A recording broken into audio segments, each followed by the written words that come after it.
Urdu audio books .com پر آپ سن رہے ہیں سیرت سرور عالم صلی اللہ علیہ وآلہ وسلم، جلد سوئم،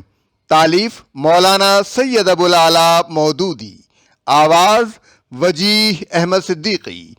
پروڈیوسر اظہر نیاز، باب 25، حصہ 2، قوم سمود کے آثار۔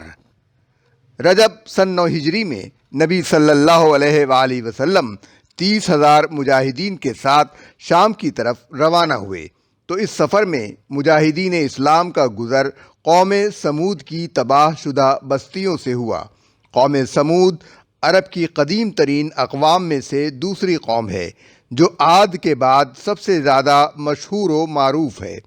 نزول قرآن سے پہلے اس کے قصے اہل عرب میں زبان زدِ عام تھے۔ زمانہ جاہلیت کے اشعار اور خطبوں میں بکثرت اس کا ذکر ملتا ہے۔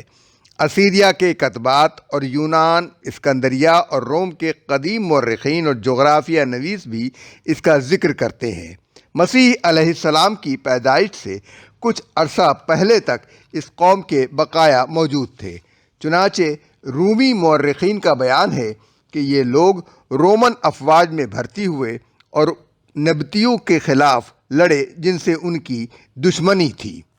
اس قوم کا مسکن شمال مغربی عرب کا وہ علاقہ تھا جو آج کل الفجر کے نام سے موسوم ہے۔ موجودہ زمانے میں مدینے اور تبوک کے درمیان حجاز ریلوے پر ایک اسٹیشن پڑتا ہے جسے مدائن صالح کہتے ہیں۔ یہی سمود کا صدر مقام تھا اور قدیم زمانے میں حجر کہلاتا تھا۔ اب تک وہاں ہزاروں ایکڑ کے رقبے میں وہ سنگین عمارتیں موجود ہیں جن کو سمود کے لوگوں نے پہاڑوں میں تراش تراش کر بنایا تھا، اور اس شہر خموشہ کو دیکھ کر اندازہ کیا جا سکتا ہے کہ کسی وقت اس شہر کی آبادی 4-5 لاکھ سے کم نہ ہوگی۔ نزول قرآن کے زمانے میں حجاز کے تجارتی قافلے ان آثار قدیمہ کے درمیان سے گزرا کرتے تھے۔ نبی صلی اللہ علیہ وآلہ وسلم غزوہ تبوک کے موقع پر جب ادھر سے گزرے تو آپ صلی اللہ علیہ وآلہ وسلم نے مسلمانوں کو یہ آثار عبرت دکھائے اور وہ سبق دیا جو آثار قدیمہ سے ہر صاحب بصیرت انسان کو حاصل کرنا چاہیے۔ ایک جگہ آپ صلی اللہ علیہ وآلہ وسلم نے کنویں کی نشاندہی کر کے بتایا کہ یہی وہ کنواں ہے جس سے حضرت صالح علیہ السلام کی اونٹنی پانی پیتی تھی، اور مسلمانوں کو ہدایت کی کہ صرف اسی کنویں سے پانی لینا، باقی کنووں کا پانی نہ پینا۔ ایک پہاڑی درے کو دکھا کر آپ صلی اللہ علیہ وآلہ وسلم نے بتایا کہ اسی درے سے وہ اونٹنی پانی پینے کے لیے آتی تھی۔ چنانچہ وہ مقام آج بھی فج الناقہ کے نام سے مشہور ہے۔ ان کے کھنڈروں میں جو مسلمان سیر کرتے پھر رہے تھے ان کو آپ صلی اللہ علیہ وآلہ وسلم نے جمع کیا اور ان کے سامنے ایک خطبہ دیا جس میں سمود کے انجام پر عبرت دلائی، اور فرمایا کہ یہ اس قوم کا علاقہ ہے جس پر خدا کا عذاب نازل ہوا تھا، لہذا یہاں سے جلدی گزر جاؤ۔ یہ سیرگاہ نہیں ہے بلکہ رونے کا مقام ہے۔ صحیحین میں آیا ہے کہ لوگوں نے بیر ناقہ حضرت صالح کی اونٹنی کے کنویں کے بجائے دوسرے کنووں کا پانی لے کر استعمال بھی کیا اور آٹا بھی گوندھ لیا۔ اس پر صحیح بخاری کی روایت کے مطابق حضور صلی اللہ علیہ وآلہ وسلم نے آٹا پھینک دینے کا حکم دیا، جبکہ صحیح مسلم کی روایت کے مطابق حکم یہ تھا کہ آٹا اونٹوں کو کھلا دیا جائے اور پانی پھینک دیا جائے۔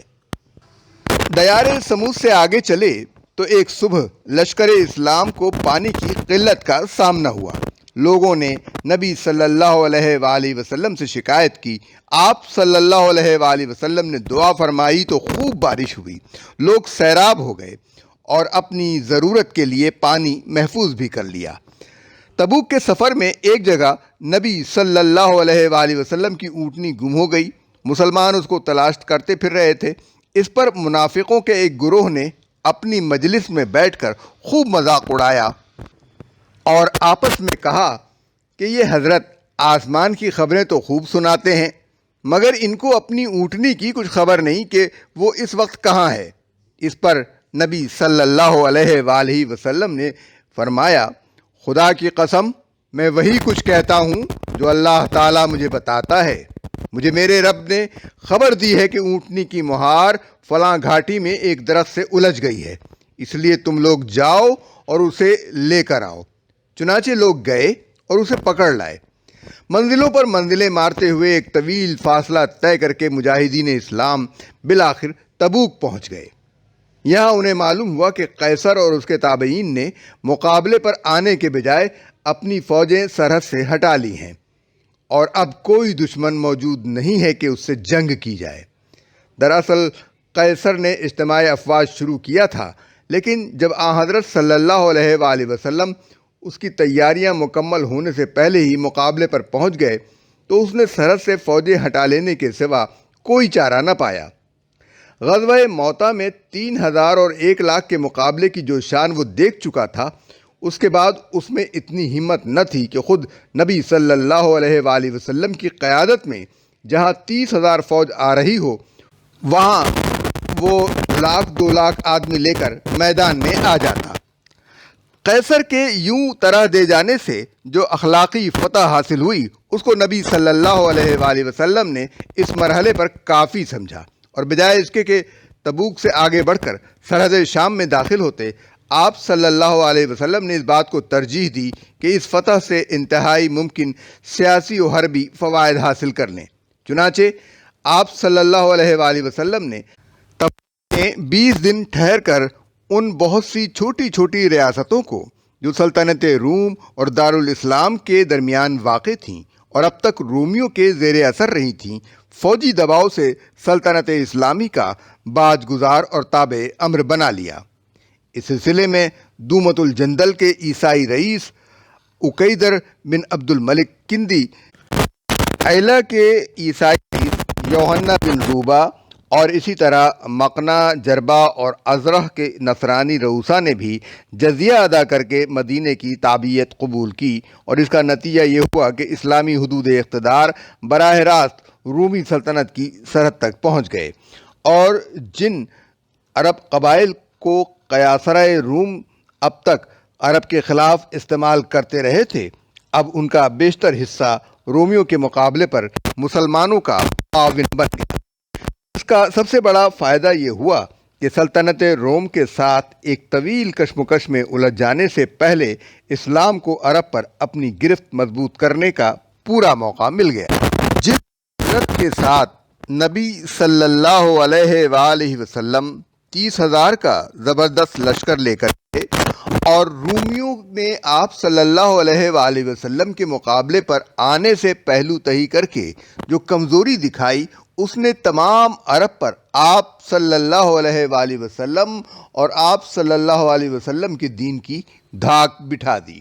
ادھر منافقین کو رومیوں کے مقابلے میں نبی صلی اللہ علیہ وآلہ وسلم اور آپ صلی اللہ علیہ وسلم کے وفادار ساتھیوں کے بخیریت بچ کر واپس آ جانے کی توقع نہ تھی، اس لیے انہوں نے آپس میں طے کر لیا تھا کہ جو ہی ادھر رومیوں کے ہاتھوں مسلمانوں کا قلع قمع ہو، ادھر مدینے میں عبداللہ بن ابی کے سر پر تاج شاہی رکھ دیا جائے۔ لیکن تبوک میں جو معاملہ پیش آیا، یعنی نبی کریم صلی اللہ علیہ وآلہ وسلم اور آپ صلی اللہ علیہ وآلہ وسلم کے ساتھی فتح یاب ہو کر واپس مدینے کی طرف روانہ ہوئے، تو اس صورتحال نے ان کی ساری امیدوں پر پانی پھیر دیا۔ منافقین مدینہ کا وہ گروہ جو سفر تبوک میں اسلامی لشکر میں شامل تھا، آپ صلی اللہ علیہ وآلہ وسلم کے خلاف سازش کا تانا بانا پھر سے بننے لگا۔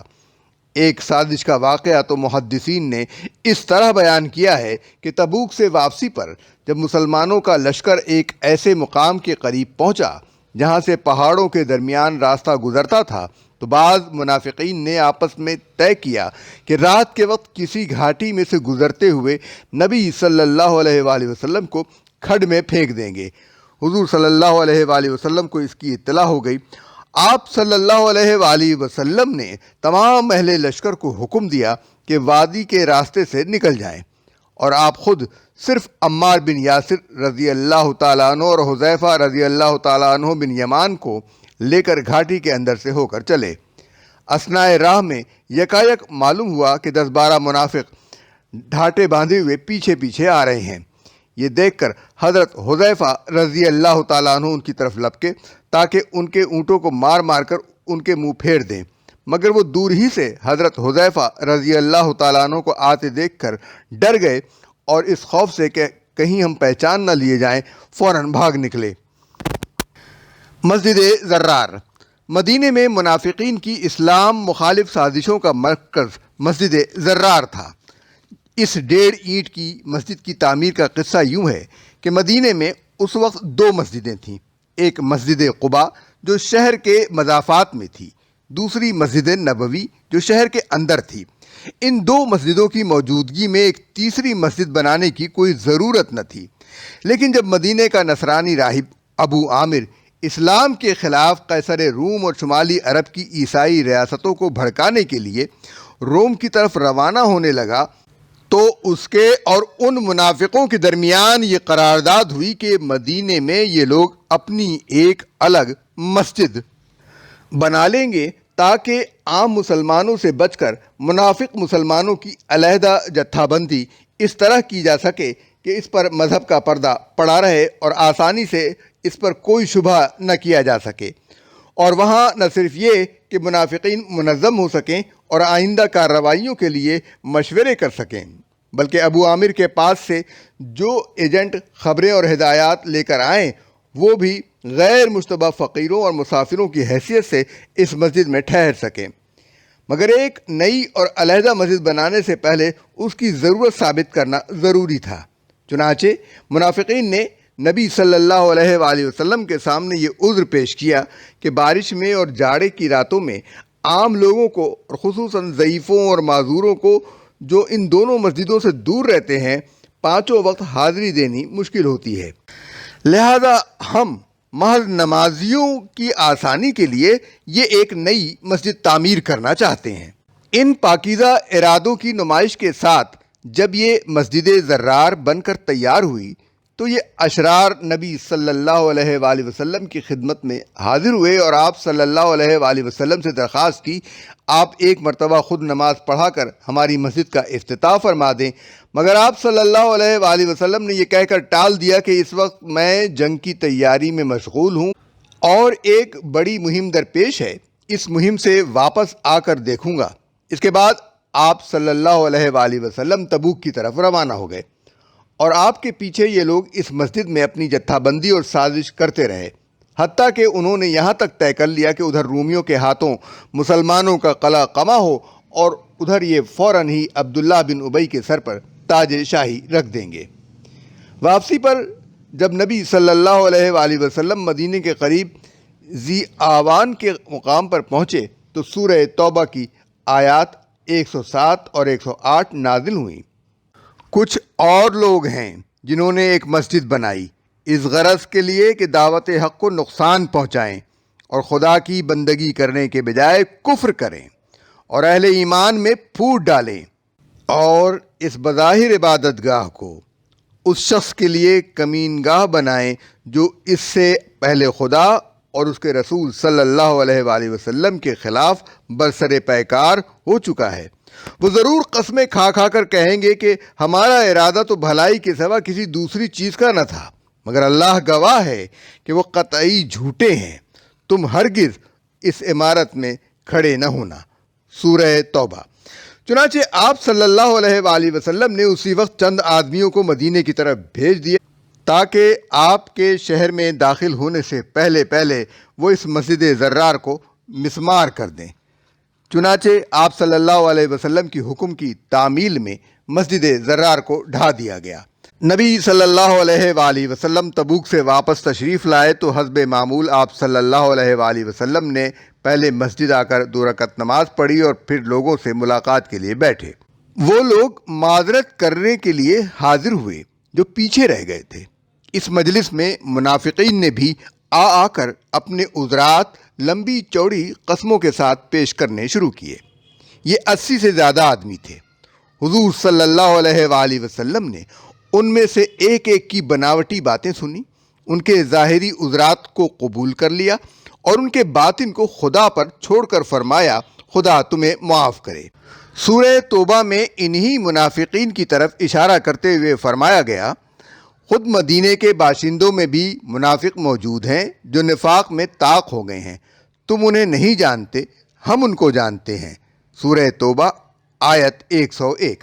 گویا اپنے نفاق کو چھپانے میں وہ اتنے مشاق ہو گئے تھے کہ خود نبی صلی اللہ علیہ وآلہ وسلم بھی اپنی کمال درجے فراست کے باوجود ان کو نہیں پہچان سکتے تھے۔ حضرت ابو لبانہ کی معافی۔ صحابہ میں 7 اصحاب ایسے تھے جو خدا اور اس کے دین اور جماعت مومنین کے ساتھ رشتہ خلوص رکھتے تھے، مگر وقتی طور پر رونما ہونے والی اپنی کمزوری کی بنا پر غزوہ تبوک میں شریک نہ ہو سکے اور اب سخت نادم تھے، اور اپنے قصور کا اعتراف وقتی طور پر رونما ہونے والی اپنی کمزوری کی بنا پر کر رہے تھے۔ ان کے بارے میں سورہ توبہ میں ارشاد ہوا، کچھ اور لوگ ہیں جنہوں نے اپنے قصوروں کا اعتراف کر لیا ہے، ان کا عمل مخلوط ہے، کچھ نیک ہے اور کچھ بد، بعید نہیں کہ اللہ ان پر مہربان ہو جائے، کیونکہ وہ درگزر کرنے والا اور رحم فرمانے والا ہے۔ اے نبی صلی اللہ علیہ وآلہ وسلم، تم ان کے اموال میں سے صدقہ لے کر انہیں پاک کر دو اور نیکی کی راہ میں انہیں بڑھاؤ اور ان کے حق میں دعائے رحمت کرو، کیونکہ تمہاری دعا ان کے لیے وجہ تسکین ہوگی۔ اللہ سب کچھ سنتا اور جانتا ہے۔ آیت 102 سورہ توبہ۔ محدثین نے ان آیات کی شان نزول میں جو واقعہ بیان کیا ہے اس سے یہ مضمون آئینے کی طرح روشن ہو جاتا ہے۔ وہ کہتے ہیں کہ یہ آیات ابو لبابہ رضی اللہ عنہ بن عبد المنذر اور ان کے 6 ساتھیوں کے معاملے میں نازل ہوئی تھی۔ ابو لبابہ رضی اللہ عنہ ان لوگوں میں سے تھے جو بیعت عقبہ کے موقع پر ہجرت سے پہلے اسلام لے آئے تھے، پھر جنگ بدر، جنگ احد اور دوسرے مارکوں میں برابر شریک رہے، مگر غزوہ تبوک کے موقع پر نفس کی کمزوری نے غلبہ کیا اور یہ کسی عذر شرعی کے بغیر بیٹھے رہ گئے۔ ایسے ہی مخلص ان کے دوسرے ساتھی بھی تھے اور ان سے بھی یہ کمزوری سرزد ہو گئی۔ جب نبی صلی اللہ علیہ وآلہ وسلم غزوہ تبوک سے واپس تشریف لائے اور ان لوگوں کو معلوم ہوا کہ پیچھے رہ جانے والوں کے متعلق اللہ اور رسول صلی اللہ علیہ وآلہ وسلم کی کیا رائے ہے تو انہیں سخت ندامت ہوئی۔ قبل اس کے کہ کوئی بات پرس ہوتی، ان ساتوں نے خود ہی اپنے آپ کو ایک ستون سے باندھ لیا اور کہا، ہم پر خواب و خور حرام ہے جب تک ہم معاف نہ کر دیے جائیں یا پھر ہم مر جائیں۔ چنانچہ کئی روز وہ اسی طرح بے آب و دانہ اور بے خواب بندھے رہے، حتیٰ کہ بے ہوش ہو کر گر پڑے، یعنی انہوں نے باز پرس سے پہلے ہی خود اپنے آپ کو سزا دے لی تھی۔ آخر کار جب انہیں بتایا گیا کہ اللہ اور رسول صلی اللہ علیہ وآلہ وسلم نے تمہیں معاف کر دیا، تو انہوں نے نبی صلی اللہ علیہ وآلہ وسلم سے عرض کیا کہ ہماری توبہ میں یہ بھی شامل ہے کہ جس گھر کی آسائش نے ہمیں فرض سے غافل کیا اسے اور اپنے تمام مال کو خدا کی راہ میں دے دیں۔ مگر نبی صلی اللہ علیہ وآلہ وسلم نے فرمایا کہ سارا مال دینے کی ضرورت نہیں، صرف 1/3 کافی ہے۔ چنانچہ وہ انہوں نے اسی وقت فی سبیل اللہ وقف کر دیا۔ اس قصے پر غور کرنے سے صاف معلوم ہو جاتا ہے کہ خدا کے ہاں معافی کس قسم کی کمزوریوں کے لیے ہے۔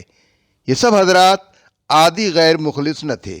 بلکہ ان کا پچھلا کارنامہ زندگی ان کے اخلاص ایمانی پر دلیل تھا۔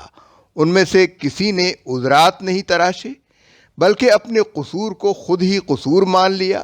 انہوں نے اعتراف قصور کے ساتھ اپنے طرز عمل سے ثابت کر دیا کہ وہ واقعی نہایت نادم اور اپنے اس گناہ کی تلافی کے لیے سخت بے چین ہیں۔